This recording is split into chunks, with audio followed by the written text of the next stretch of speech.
Good day to each and everyone, especially to all students. My name is Alexander D. Onopia, and we are here to conduct a career guidance assessment to help you in your career decision making. Before we start, may I request Pastor Rick Manayon to lead us in opening prayer. Let us pray. Stand with me. Lord, we thank you so much at this day. We thank you that you bless us in assessing ourselves today. Thank you. Bless the discussion in your mighty name. Amen. Amen. Thank you, Pastor Rick. Good day, everyone. Today, we will have a group career guidance session about career decision making. At the end of this session, you are expected to understand what RIASIC is and how it relates to career choices. Number 2, identify your dominant personality types based on the RIASIC test. Number 3, reflect on how your personality traits influence your career decisions. Number 4, appreciate that choosing a career involves knowing yourself deeply. Before we start, let's have a quick activity called Dream Job in 10 seconds. May I ask Ms. Rachel to lead us in icebreaker. So this is our icebreaker. When I call your name, say your dream job and one reason why you like it. For example, I want to be a teacher because I love helping students learn. Very good. As we can see, we all have different dream careers, and that's because we have all different personalities. Today, we will explore our personalities using the RIASIC theory developed by John L. Holland. According to Holland, people choose careers that match their personality types. There are 6 personality types under RIASIC. R. Realistic. They are doers, practical, hands-on.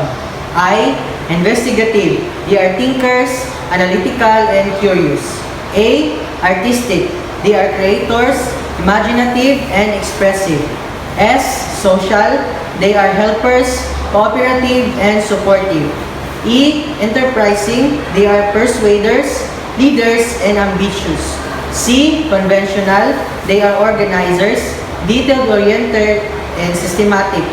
The goal is to find out which type best describes you. Right now, we will distribute the RIASIC test questionnaire. Here's the instructions. Read each statement carefully. Check the box if the statement describes you. Answer honestly. There are no right or wrong answers. You have 10 to 15 minutes to complete the test. Thank you. Now, count the number of checks under each letter. R, I, A, S, E, and C. Your top 3 highest scores from your Holland code. For example, if your top scores are S, A, and E, your code is SAE. If your top scores are I, R, and C, your code is IRC. Your code suggests careers that may fit your personality. Here is a simplified guide of which courses fit each type.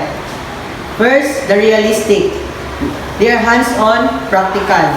Example courses and programs: engineering, architecture, agriculture, IT, computer, hardware, technical, and vocational courses.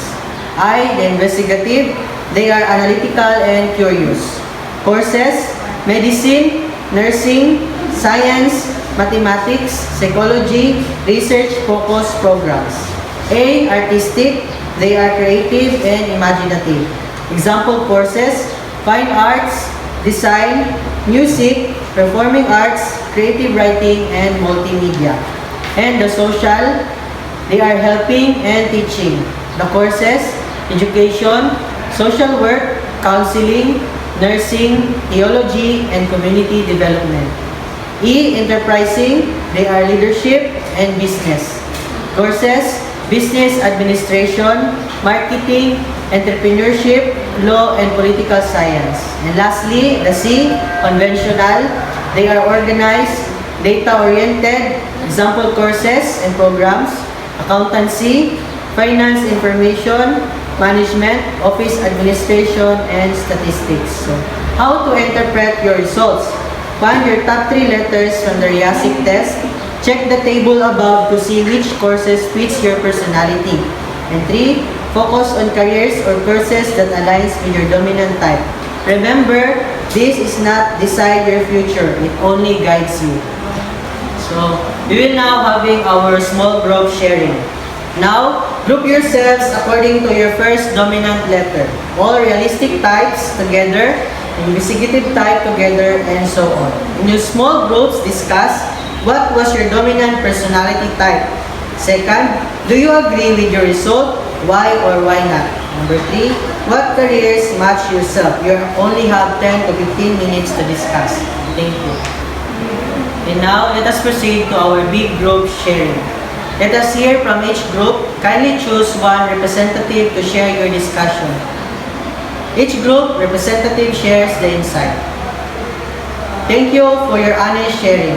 It's inspiring to see how unique each of you is. Today, we discovered that career decision-making starts with knowing ourselves. Our interests, strengths, and personality traits influence the careers we may enjoy and succeed in. When our personality matches our career, we are more likely to feel satisfied and motivated. Self-awareness is the first step toward a wise career decision. And now, let us learn what is the trait and factor theory of career decision-making.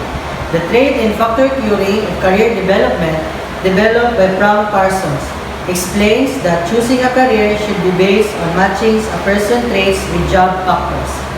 Here are the 3 main steps. Number 1, self-understanding, knowing yourself. This involves understanding your abilities, interests, personality, values, strengths, and weakness. You need to clearly know who you are before choosing a career.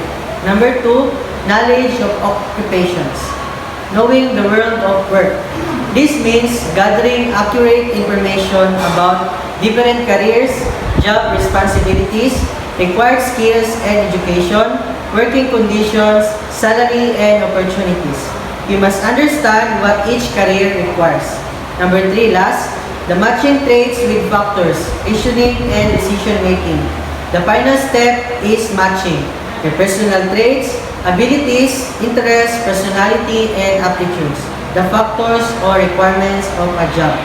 When there is a good match, you are more likely to experience job satisfaction and success. Good career decisions happen when you understand yourself, you understand the world of work, and you match your traits with the right career factors. In short, the better the match, the higher the satisfaction. And now, before we end, let me share with you this Bible verse. In Jeremiah 29 verse 11, it says, "For I know the plans I have for you, declares the Lord, plans to prosper you and not to harm you, plans to give you hope and a bright future." This reminds us that while we plan our careers, God also has a purpose for us. Our talents and personalities are gifts from Him. When we discover who we are, we also discover His plans for our lives. Before we end, reflect this silently. What did you learn about yourself today? How will this help you in choosing your future career? What steps will you take after this session? Career decision-making is not about pressure. It is about preparation, self-awareness, and faith. Thank you everyone for actively participating. Remember, choosing a career is a journey. Know yourself, explore your options, and trust God's plan. Thank you. Stand with me again and let us close in prayer. Let us pray. Lord, we thank you so much for blessing our assessments. Thank you, Lord God, for blessing also our career decisions, Lord God, for the future. Bless you in Jesus' name. Amen.